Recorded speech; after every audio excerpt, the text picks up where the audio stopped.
নমস্কার বন্ধুরা, শ্রাবণী রান্নাঘরে আপনাদের সবাইকে স্বাগত জানিয়ে আমি আবারও একটা রান্নার ভিডিও নিয়ে আপনাদের সামনে চলে এসেছি। আজকের আমি আপনাদের গাঠি কচু আর ইলিশ মাছের মাথা দিয়ে একটা অসাধারণ রেসিপি বানিয়ে দেখাবো। আশা করি আপনাদের ভালো লাগবে। তার জন্য কিন্তু আমার পুরো ভিডিওটা আপনাদের দেখতে হবে। আর দেখা শুরু করার আগে একটা লাইক দেবেন, সুন্দর একটা কমেন্ট করবেন আর শেয়ার করতে ভুলবেন না। তাহলে চলুন আজকের আমি এই গাঠি কচু আর ইলিশ মাছ দিয়ে কি বানাই সেটা আপনারা একবার দেখে নিন। রান্নাটা করার জন্য প্রথমে আমি এখানে দেখুন একটা ইলিশ মাছের মাথা নিয়ে নিয়েছি। আর ইলিশ মাছটা কিন্তু মাথাটা এখানে মাঝখান থেকে একটু দু আধখানা করে রেখে দিয়েছি। এবারে আমি প্রথমে মাথার মধ্যে নুন হলুদটা মাখিয়ে নেব। এখানে আমি মাথার মধ্যে অল্প একটু নুন দিলাম আর দেব আমি এখানে অল্প সামান্য একটু হলুদের গুঁড়ো। এই নুন আর হলুদটা দিয়ে প্রথমে কিন্তু খুব ভালোভাবে মাছের মাথাটার মধ্যে নুন হলুদটা মাখিয়ে নিতে হবে। আর আমি প্রতিদিনের মতো আপনাদের একটা কথাই বলবো যে প্লিজ আমার ভিডিওটা আপনারা টেনে টেনে দেখবেন না, পুরো ভিডিওটা দেখুন, আশা করি আপনাদের ভালো লাগবে। দেখুন আমি কিন্তু প্রথমে মাথার মধ্যে খুব ভালোভাবে নুন হলুদটা এইভাবে মাখিয়ে নিয়েছি। আর অন্যদিকে গ্যাসটা অন করে একটা কড়া বসিয়ে দিয়েছি। এইবারে আমি কড়ার মধ্যে দিয়ে দেব সর্ষের তেল। এখানে কিন্তু আমি রান্নাটা সর্ষের তেলেই করব, আর আপনারাও চেষ্টা করবেন সর্ষের তেলেই করার, তাহলে কি হবে, এটা খেতে বেশি ভালো হবে। এই রান্নাটা কিন্তু খুব সহজে খুব তাড়াতাড়ি রান্না হয়ে যায় আর খেতে কিন্তু ভীষণ ভালো হয়। এই রান্নাটা যদি থাকে তাহলে কিন্তু গরম ভাত দিয়ে, বিশেষ করে গরম ভাত দিয়ে খেতে বেশি ভালো লাগে। আর গরম ভাতের সঙ্গে এই রান্নাটা থাকলে কিন্তু আর কিছুই লাগবে না। তাহলে দেখুন এখানে কিন্তু প্রথমে তেলটা খুব ভালোভাবে গরম করে নিতে হবে। তেলটা আমার এখানে খুব ভালোভাবে গরম হয়ে গেছে। এবারে যে নুন হলুদ মাখানো মাছের মাথাগুলো আমি গরম তেলের মধ্যে দিয়ে মাথাগুলোকে খুব ভালোভাবে ভেজে নেব। মাথাগুলো কিন্তু প্রথমে খুব ভালোভাবে লাল লাল করে ভেজে নিতে হবে। এইভাবে একটু সময় নিয়ে উল্টে পাল্টে খুব ভালো করে লাল করে মাথাগুলো প্রথমে আমি এখানে ভেজে নেব। ইলিশ মাছের মাথাটা আমার এখানে লাল করে ভাজা হয়ে গেছে। আমি কিন্তু এটা উল্টে পাল্টে বেশ লাল লাল করে ভেজে নিয়েছি। এবারে মাথাগুলোকে কিন্তু তুলে রেখে দেব। মাথাটা আমাকে এইভাবে প্রথমে একটু লাল করে ভেজে প্রথমে তুলে রেখে দিতে হবে। তেলটাকে আমি এইভাবে একটু ছাড়িয়ে নেব। ছাড়িয়ে নিয়ে তারপরে কিন্তু মাথাটাকে আমি আলাদা করে তুলে রেখে দেব। মাথাটা আমি এখানে তুলে রেখে দিলাম। এইবারে রান্নাটা কিন্তু আমি ওই তেলের মধ্যেই করব, তাহলে কি হবে, রান্নার স্বাদটা কিন্তু আরও বেড়ে যাবে।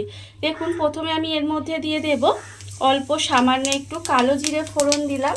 আর দেব আমি এখানে দুটো চেরা কাঁচা লঙ্কা। কালো জিরে আর কাঁচা লঙ্কাটা তেলের মধ্যে একটু নেড়ে ভাজা ভাজা করে নিতে হবে।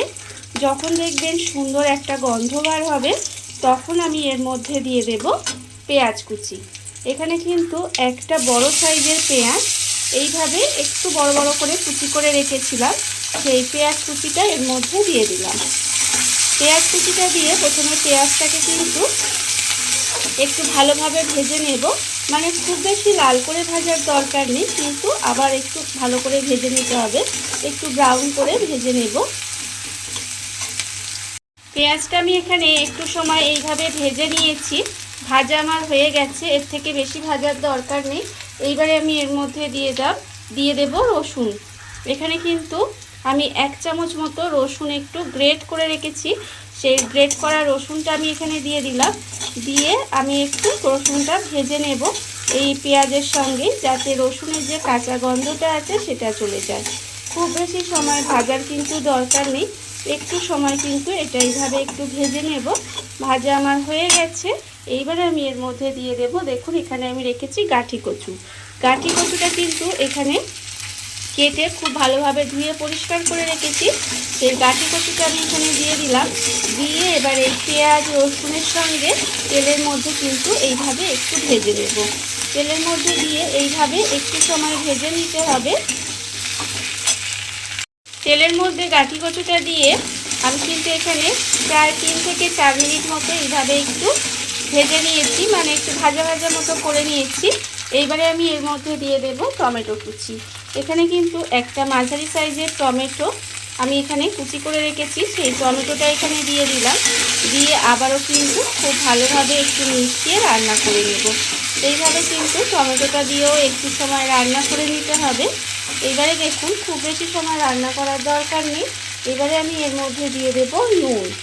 এখানে আমি আন্দাজ মতো নুন দেব 1 চামচ হলুদের গুঁড়ো, আর 1 চামচের মতো লঙ্কার গুঁড়ো, 1 চামচ জিরের গুঁড়ো। আর আপনারা দেখতেই পাচ্ছেন চিনি কিন্তু খুব বেশি দিইনি, জাস্ট শুধুমাত্র স্বাদের ব্যালেন্সের জন্য অল্প একটু চিনি দিয়েছি। এবারে সমস্ত মশলাগুলো এইভাবে একটু কষিয়ে নেব। আর এর মধ্যে অল্প সামান্য একটু জল দেব। অল্প একটু জল দিয়ে মশলাটা কিন্তু খুব ভালোভাবে কষাতে হবে। জলটা যদি না দিতাম তাহলে মশলাটা পুড়ে যেত, যেহেতু গুঁড়ো মশলা দিয়েছি তলায় পুড়ে গেলে কিন্তু খেতে ভালো লাগতো না। সেই জন্য এইভাবে অল্প একটু জল দিয়ে খুব ভালোভাবে মশলাটা কষিয়ে নেব। যতক্ষণ না পর্যন্ত মশলা থেকে তেলটা ছেড়ে দেবে ততক্ষণ পর্যন্ত কিন্তু এইভাবে একটু সময় ভালো করে কষিয়ে নিতে হবে। মশলাটা আমার এখানে খুব ভালোভাবে কষানো হয়ে গেছে। মশলা থেকে কিন্তু তেলটাও ছেড়ে দিয়েছে। যখন দেখবেন এইভাবে মশলাটা খুব ভালোভাবে কষানো হয়ে গেছে তখন আমি এর মধ্যে দিয়ে দেব জল। এখানে কিন্তু পরিমাণ মতো আমি জল দিয়ে দেব, মানে এখানে কচুটা সেদ্ধ হবে সেই পরিমাণে কিন্তু জল দিয়ে দিতে হবে। দেখুন আমি এখানে 1 বাটি জল দিয়ে দিলাম। দিয়ে গ্যাসটাকে লোতে দিয়ে এইভাবে ঢাকা দিয়ে একটু সময় রান্না হতে দেব। খুব বেশি যে ঝোল ঝোল কিন্তু এটা খেতে ভালো লাগবে না, একটু মাখো মাখো হবে, তবেই কিন্তু খেতে ভালো লাগবে। সেই জন্য এখানে খুব বেশি জল দেবার দরকার নেই। কচুটা সেদ্ধ হওয়ার মতো এখানে কিন্তু 1 বাটি জল দিয়ে দিলাম। দিয়ে এবারে গ্যাসটা লোতে দিয়ে এইভাবে ঢাকা দিয়ে কিছু সময় রান্না হতে দেব, যতক্ষণ না পর্যন্ত কচুটা খুব ভালোভাবে সেদ্ধ হয়ে যায়। গ্যাসটা লোতে দিয়ে এইভাবে ঢাকা দিয়ে আমি বেশ কিছুক্ষণ রান্না হতে দিয়েছিলাম। এর ফলে দেখুন গাঁঠিগুলো কিন্তু আমার এখানে সেদ্ধ হয়ে গেছে। খুব ভালোভাবেই কিন্তু গাঁঠিগুলো একেবারে সেদ্ধ হয়ে গেছে। যখন দেখবেন গাঁঠিগুলো মানে কাঠি কচুগুলো সেদ্ধ হয়ে গেছে তখন আমি এর মধ্যে দিয়ে দেব ইলিশ মাছের মাথাটা। মাথাটা আমি এর মধ্যে দিয়ে দিলাম। দিয়ে খুব ভালোভাবে এটা একটু মিশিয়ে দেব। মিশিয়ে দিয়ে এইভাবে কিন্তু একটু সময় রান্না করে নেব। আর একটু সময় কিন্তু এইভাবে একটু রান্না করে নিতে হবে, যাতে ইলিশ মাছের মাথাটা খুব ভালোভাবে একটু সেদ্ধ হয়ে যায়। সেই জন্য কিন্তু এইভাবে আরও একটু সময় ঢাকা দিয়ে রান্না হতে দেব। মাছের মাথাটা দিয়ে আমি কিন্তু আবারও একটু ঢাকা দিয়ে বেশ কিছুক্ষণ এইভাবে একটু রান্না হতে দিয়েছিলাম।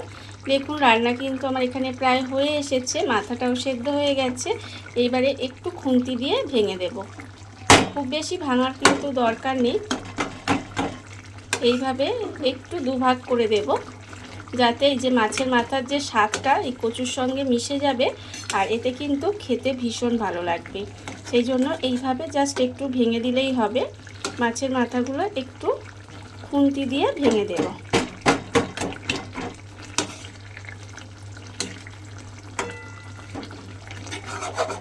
ভেঙে ভালোভাবে মিশিয়ে দিলাম। দেখুন একেবারে রান্না কিন্তু রেডি। আর আপনারাই বলুন যে এটা যদি থাকে গরম ভাতের সঙ্গে আর কি কিছুই লাগবে? আমার তো মনে হয় আর কিছুই লাগবে না। রান্না আমার একেবারে রেডি। আর আমি এর মধ্যে কিছু দেব না। আপনারা চাইলে কিন্তু রান্নার শেষে এর ওপর থেকে অল্প একটু ধনেপাতা কুচি ছড়িয়ে দিতে পারেন। আমার কাছে নেই তাই আমি দিতে পারলাম না। আমার রান্না রেডি হয়ে গেছে। এবারে আমি আপনাদের পরিবেশন করে দেখাবো ঠিক কেমন হলো। দেখুন বন্ধুরা, বাড়িতে থাকা কত অল্প উপকরণে কত অল্প সময় কত সুন্দর একটা ইলিশ মাছের মাথা দিয়ে কাঠি কচুর রেসিপি তৈরি হয়ে গেছে। আপনারা দেখতেই পেলেন। আর এটা কিন্তু খেতে ভীষণ ভীষণ ভালো হয়। এইভাবে আপনারাও কিন্তু একদিন হলেও বাড়িতে বানিয়ে দেখতে পারেন।